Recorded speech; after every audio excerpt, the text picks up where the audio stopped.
Okay. I'll get on it. 3, No need. 2, No. 1. Oh! Ay! Yikes! Oh. Whew. Looks like I'm going to be able to return this. You want to check this out? You want to see if it's still hot? Just feel it. Tell me. You can tell everybody. Is it hot or cold? What do you think? It's cold. It's not. Is it wet or dry?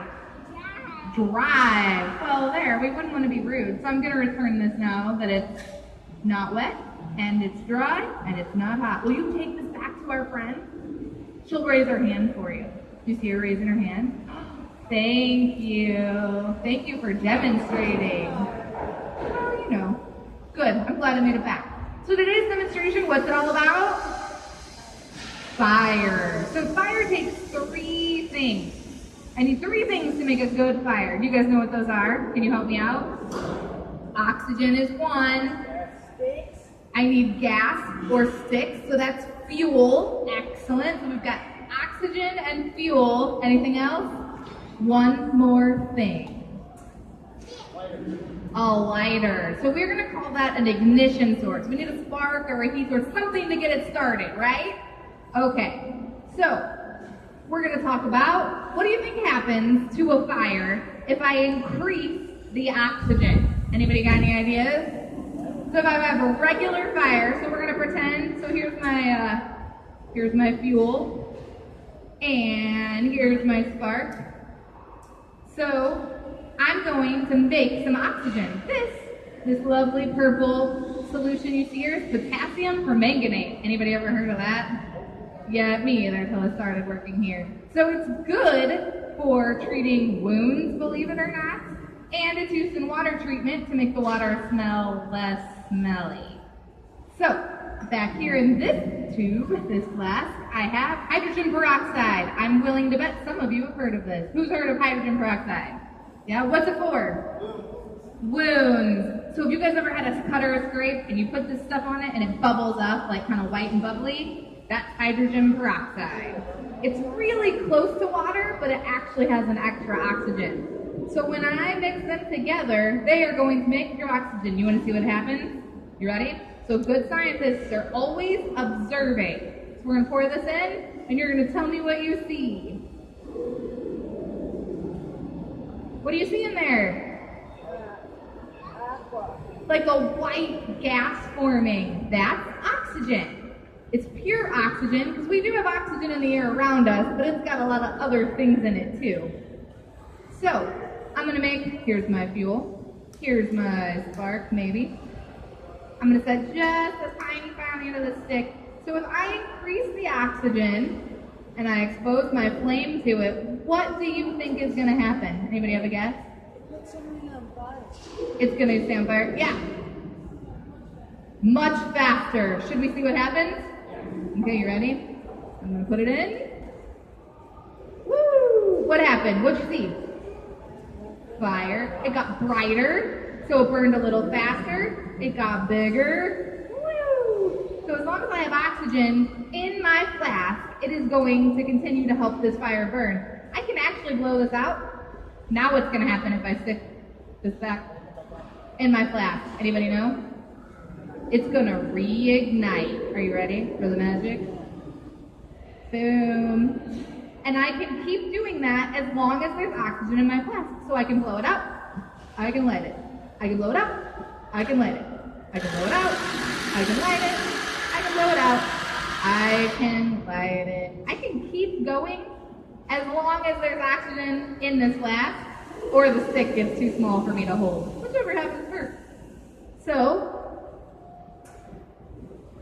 I'm working on it. So far today, what color has the fire been that we've seen so far? Yellow. Kind of a yellowy, orangey color. Did you guys know that you can make different color fire? You can! You want to see some? Me too. So when certain elements are heated up, the electrons in them get really excited, kind of like you do when you're about to open a present, and they get lots of energy, and then as they calm back down, they let off that extra energy in the form of light. So that's how we can identify some of the different elements is based on what color they give off when they're heated up. Now this first watch glass is my fuel, and it's my denatured alcohol. So I want you to think of it as a control. So we're gonna look at it. You're gonna tell me what color it is when I set it on fire. If my lighter cooperates, which it will eventually. What color is my flame?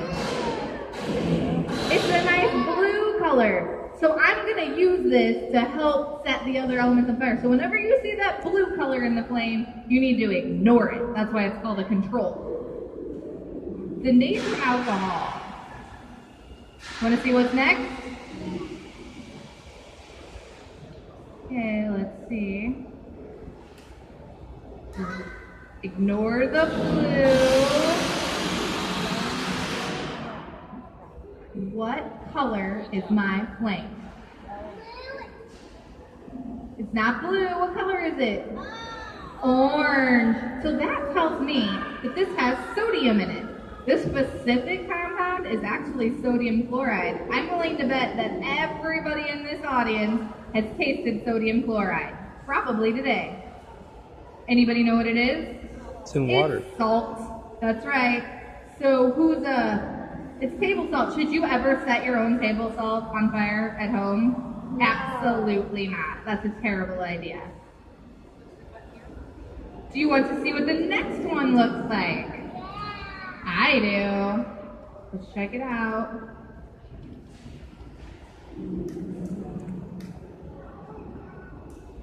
What color is my flame?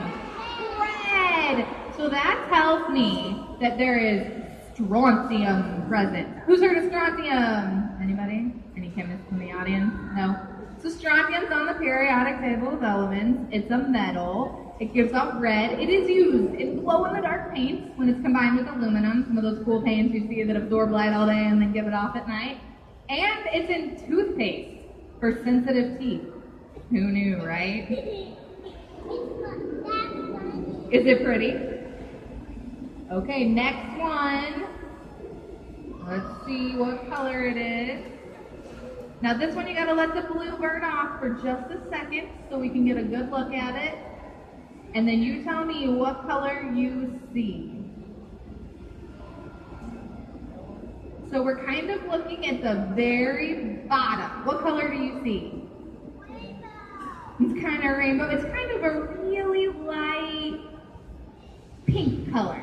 Right there, see it? It's kind of a whitish, pinkish color. So that means that it has potassium in it. I bet you've had potassium recently too. What do you eat that has lots of potassium in it? Banana. Bananas. This is definitely the Minions' favorite salsa here. Did you actually know bananas are slightly radioactive? Fun fact. True, but you should keep eating them. Okay, next one. Let's see. Ignore the blue. What color do we have? It's not just pink. What other color do you see in there besides the blue? Ignore the blue. It's a pinkish, Purple. reddish color. Reddish. You're right. You know what the fancy word for a pinkish, reddish color is? You ready? Fuchsia. Say it with me. Ready? 1, 2, 3. Fuchsia. So that means that there's lithium on this watch glass. I bet several of the adults in the audience have a pocket full of lithium right now. Anybody know what I'm talking about? Your cell phone. If you have a cell phone, your battery is probably a lithium-powered battery. It also powers electric cars because lithium batteries are rechargeable. Last one. You tell me what color the flame is. Green. That tells me that there is copper. Has anybody ever heard of copper? Anybody? Hands up if you've heard of copper. 2 people? Really? Help educate them. Where have you heard of copper? Pennies! Your pennies have copper. Anything else? What? It's green. You're right. Yeah. Yes, metals. I'm also thinking of a very special statue. Anybody? Anybody? Statues of Liberty are made out of copper. Once they're oxidized, they turn a green color. Okay.